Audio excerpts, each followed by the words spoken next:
attention to an audio-visual system ever. I mean, you just plug it in, boom, it comes right up. So it's really good. Yeah, like Stan said, I'm a poll worker. I've been poll worker for almost 3 years now. Some of you may have done that before in the past. How many of you have done that in the past? No. There's a lot of us out there. There's like there's over 250 precincts in the Tulsa metro area, and each one of them needs about 3 people. I'm kind of jumping the gun on a couple of my slides here. Get some of these dialogue boxes out of the way. Tom, use the microphone. Use the microphone? Please. Okay. Better? Better. Okay. Yeah, I am a little bit soft-spoken for group discussions, but as you all know, there's been a lot of gaps in employment, not only in commercial enterprises, but in all kinds of groups and events and volunteer organizations as well. And so that's very true of the poll worker situation right now, at least in Tulsa County and probably in many places across the country. There's been a shortage, and it's coming up on the November 8th election, which is a very busy election. We, of course, need to try to fill out those poll worker volunteer spots, and that's one of the things that they've had an initiative going on all year long, trying to get some more volunteers for these positions.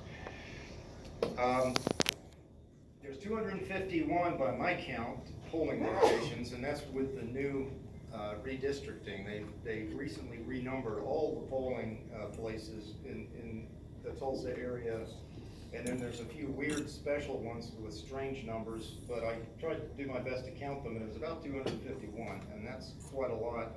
So that would be more than 750 people working just in the polling places, and of course a lot of people working downtown at the election board as well.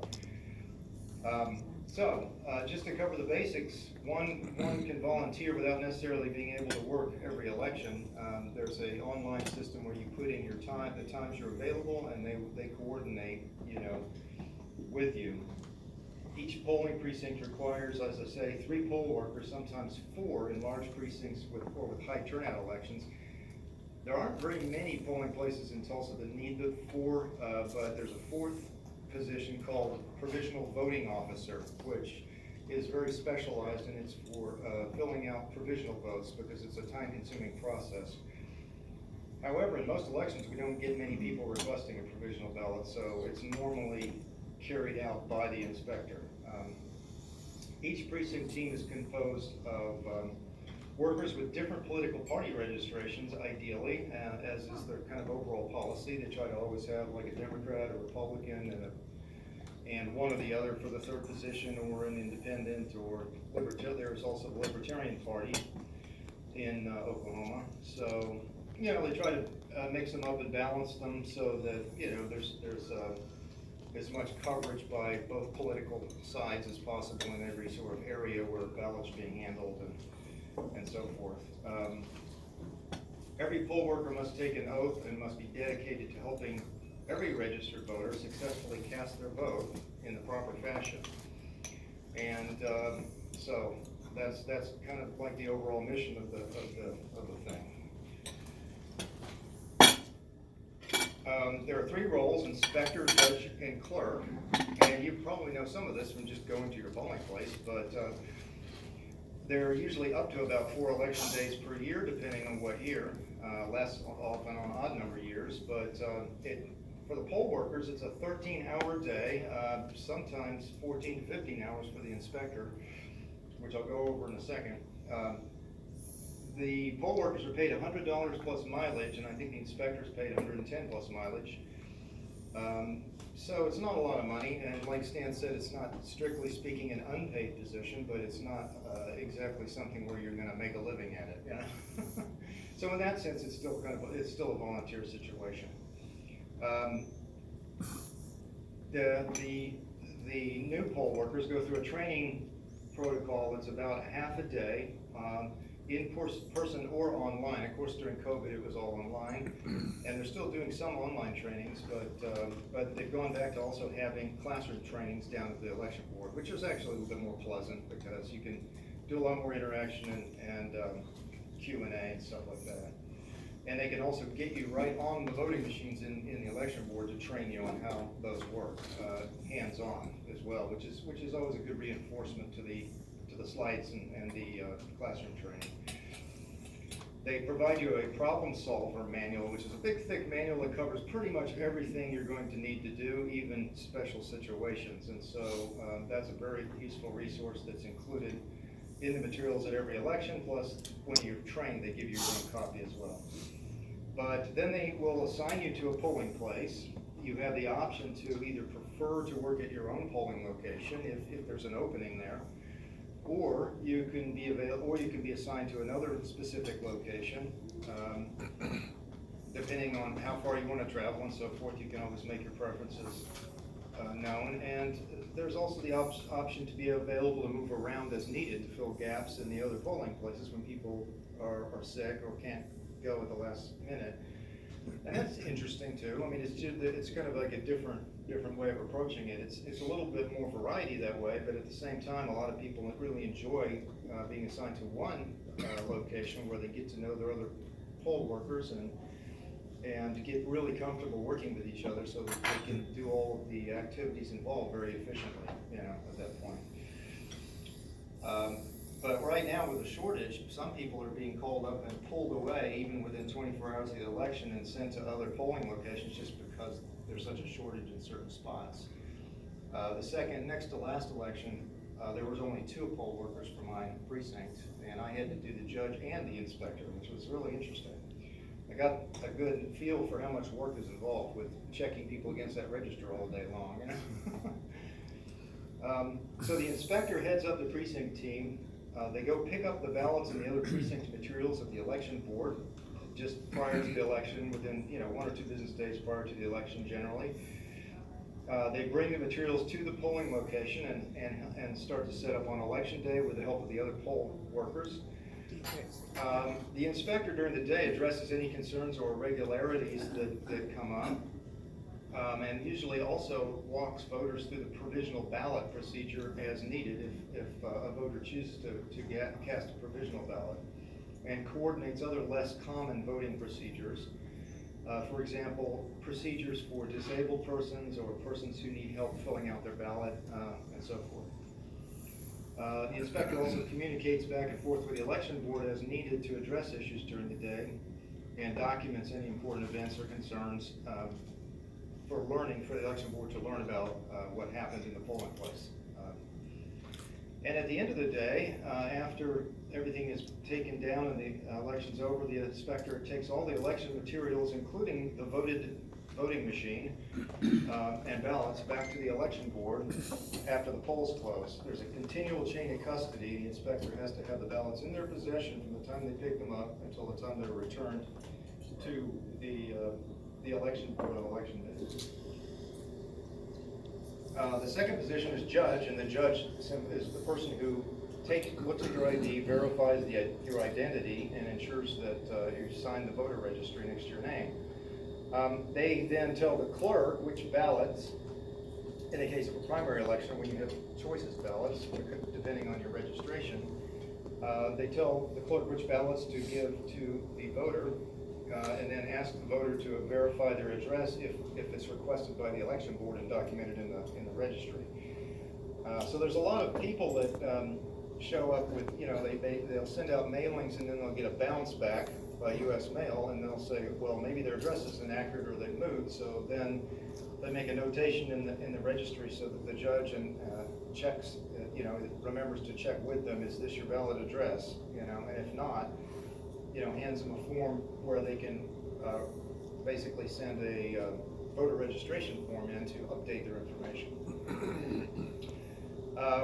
Okay, and if the voter has received an absentee ballot, there'll also be a notation on election day that says they've received an absentee ballot, and then they have to sign an affidavit swearing that they have not voted that ballot in order for them to be allowed to vote on election day. And if they have the ballot with them, they hand it to the polling workers and they tear it in half and send it back to the election board. If not, the voter can tear it up and throw it away, but they've signed an affidavit saying they haven't voted it, and if they were to do that, and the election board would know from the registry and from the absentee ballot that they had voted twice, and that can result in serious problems for a person. A visit from the sheriff really quickly after the election. So that doesn't happen very often, fortunately. The judge also obtains additional information from any voter who chooses to vote a provisional ballot, and the reason you would do that is if you show up to a polling place and you say, well, I know I'm registered as a Republican, not a Democrat, but you're in the Democratic role as an official registered Democrat, then they can't give you the Republican ballot. But if you insist on voting the Republican ballot, they'll let you vote a provisional. Basically, any voter can come into your polling place and vote, but if they're not in the registry, they have to vote a provisional ballot, and then the election board will sort out whether that ballot is legitimate when they receive it back at the election board. It does not get, that ballot does not get run through the machine until it goes back to the election board. And then, of course, the judge helps set up and close down the precinct as well. And the clerk also helps set up and close down the precinct, but the clerk provides the proper ballots to the voter, provides replacement ballots for ones that are damaged, or if the voter decides, oh my God, I messed up this ballot, here's the ballot back, can I have another one? Well, it's not quite that simple though. You have to sign your life away. Yes, yeah, you have to sign, again, you have to sign an affidavit saying, I messed up. I'm giving you back this ballot, give me another one, and then the ballot that you get back, you put in a special sealed bag that goes back to the election board, because those ballots have to be counted along with the numbers in the machine in order to add up to the paper ballots that are handed out during the day. As closely as possible. The only way those numbers shouldn't line up is if somebody comes in, gets a ballot, and then decides just to walk out, without talking to the election officials, and take the ballot with them without putting it through the machine. Then you might get a miscount by one ballot or something. But I've never had that happen, fortunately. So then the inspector comes back after filling out the paperwork with the voter or the provisional voting officer, and comes back and says to the clerk, okay, we need these ballots, and the clerk provides ballots. The voter fills them out, and they go into a special sealed envelope that goes back to the election board. Also, the clerk provides forms as needed for updating voter registrations or for removing deceased voters from the rolls.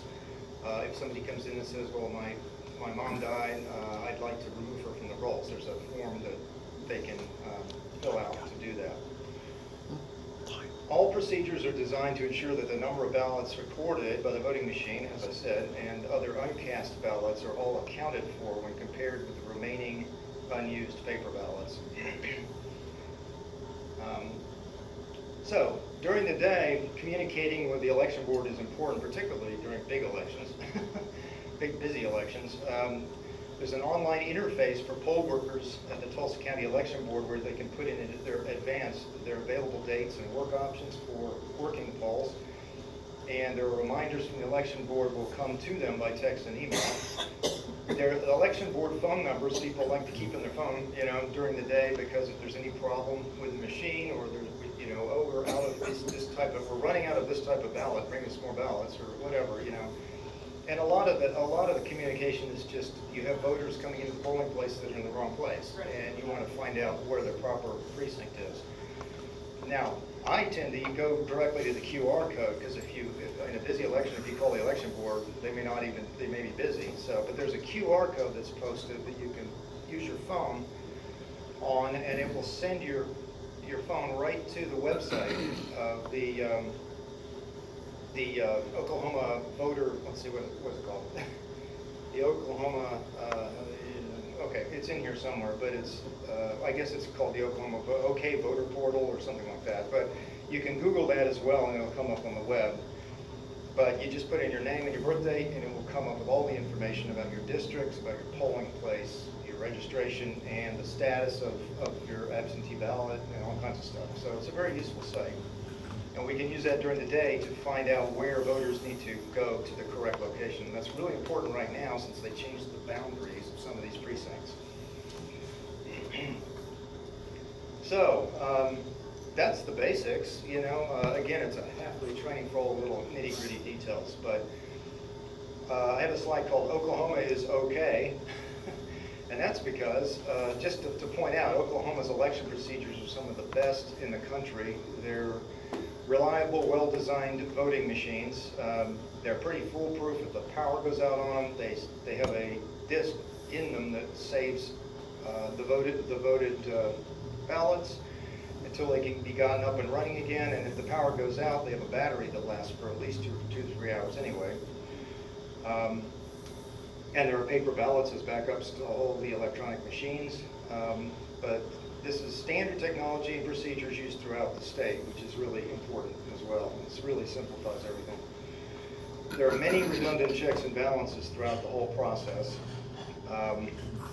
Just for example, you know, at one polling place, a voter saw a ballot that was torn in half in the trash and got really upset and called Channel 2 News and blah, blah, blah. Well, it used to be the procedure, if somebody messed up their ballot and signed the affidavit and was given a new ballot, you just tore up the old ballot and threw it in the trash, because if it hasn't gone through the machine, it's just a piece of paper. It's not a ballot, right?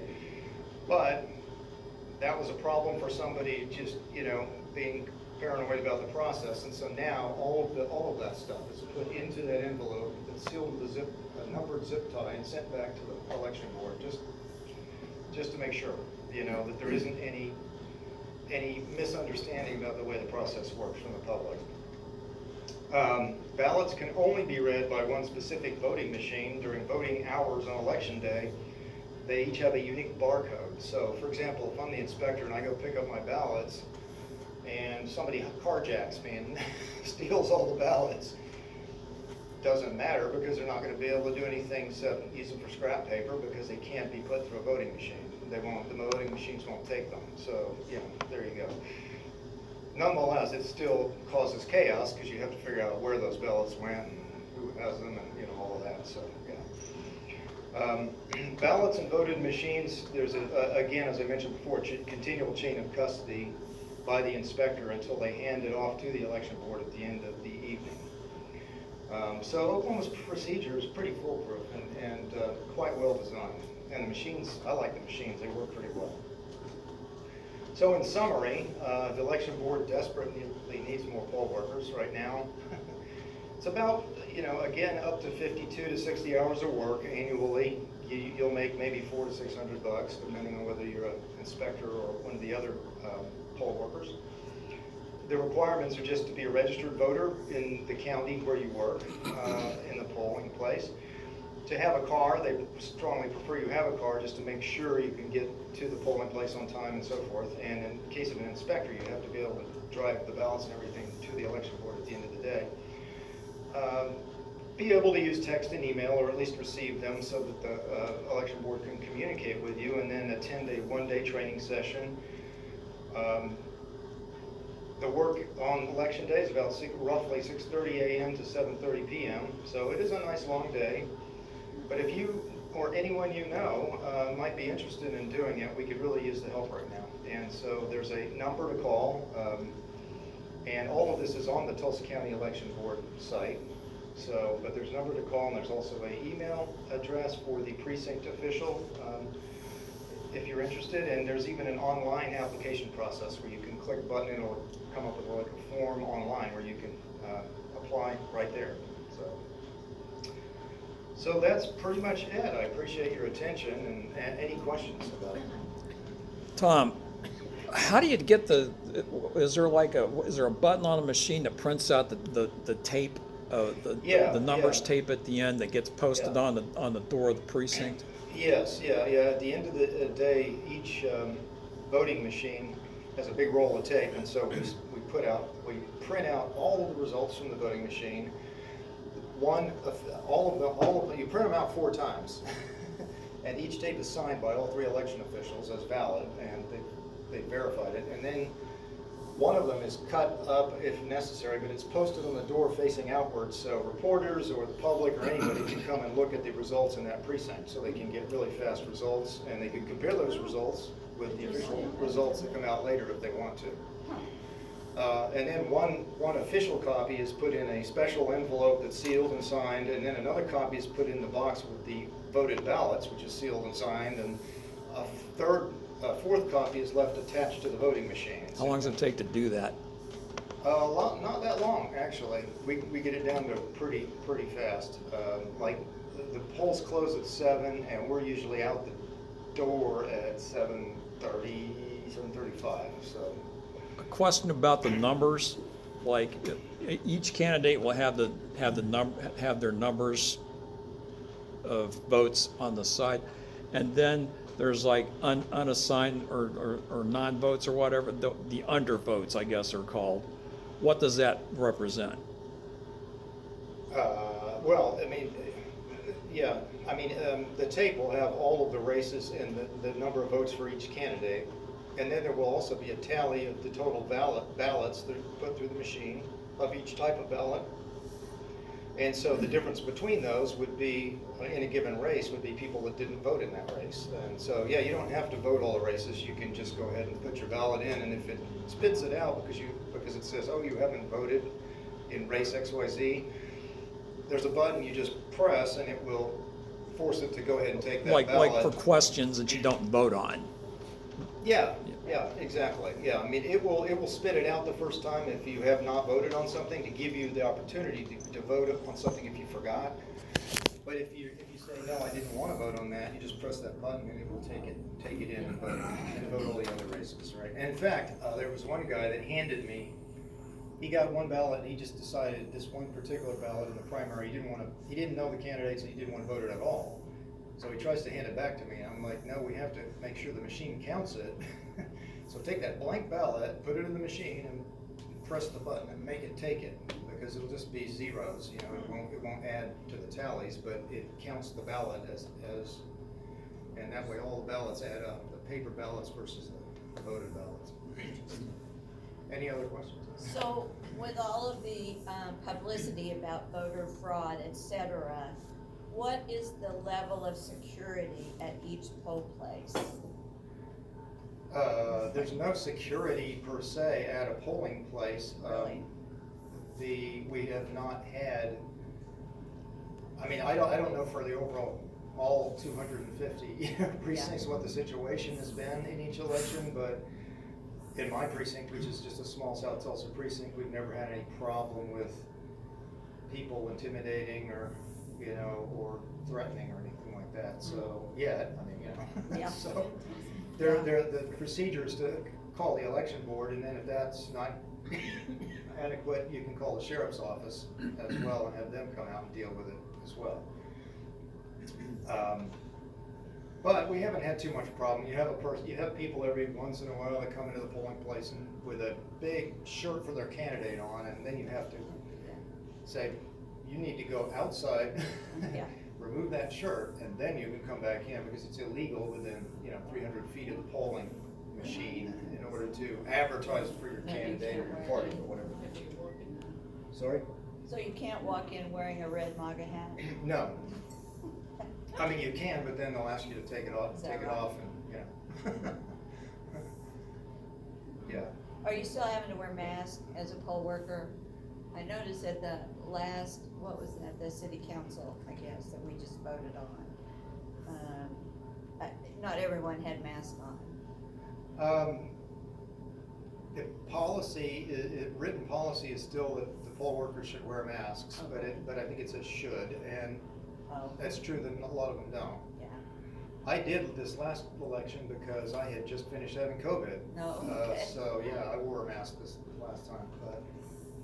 And some people will come in with a mask, and I'll put one on. We'll put them on more, just to make people comfortable. There's not a lot of COVID requirements anymore in the polling places, but they do still provide us with hand sanitizer and masks and that sort of thing in case we need it.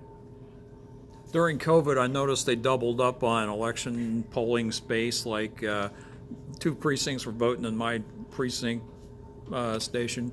Have they put them back to where they were before yet, or is everybody still like kind of doubled up? I didn't happen to notice this last time. Your polling place has multiple precincts at it? It did during COVID. Okay. during. Oh, okay. I think because one was at a retirement center, was at an assisted living center, Okay, and yeah. they moved it to this church. Yeah, they send out specific, for retirement homes and things like that, they will sometimes send out specific groups to take the election materials there, vote them, like, kind of like a temporary polling place, so that people don't have to try to travel to get to the polling place. But some of those situations result from, all kinds of different, one of the problems they've had over a number of years is just finding places to have polling places, because places will be like, some of them would be at elementary schools, and the elementary school would be like, well, with COVID, we don't want you here now, and so they were scrambling around trying to find new places to have the polling. Many of them are churches. My polling place was moved once and then moved back again just because the church was under construction at the time, and things like that. So. Let's see. But and every time they change a polling place, they technically should be sending you out a new voter registration card with that on it. Problem is, people will have 2 voter registration cards and they won't remember which is the new one, so they'll still show up at the old polling place sometimes. Yeah. Could you take a minute and address absentee voting? Absentee voting? Mm-hmm. Okay, I'm not as familiar with that. There's a long process involved with that. There's an application form out on the election board site where you can apply, and in the Oklahoma voter portal where you can submit a request for absentee ballot. They recommend to a lot of people to ask for them all year, because you could just ask once and then have them send you the absentee ballot all year long.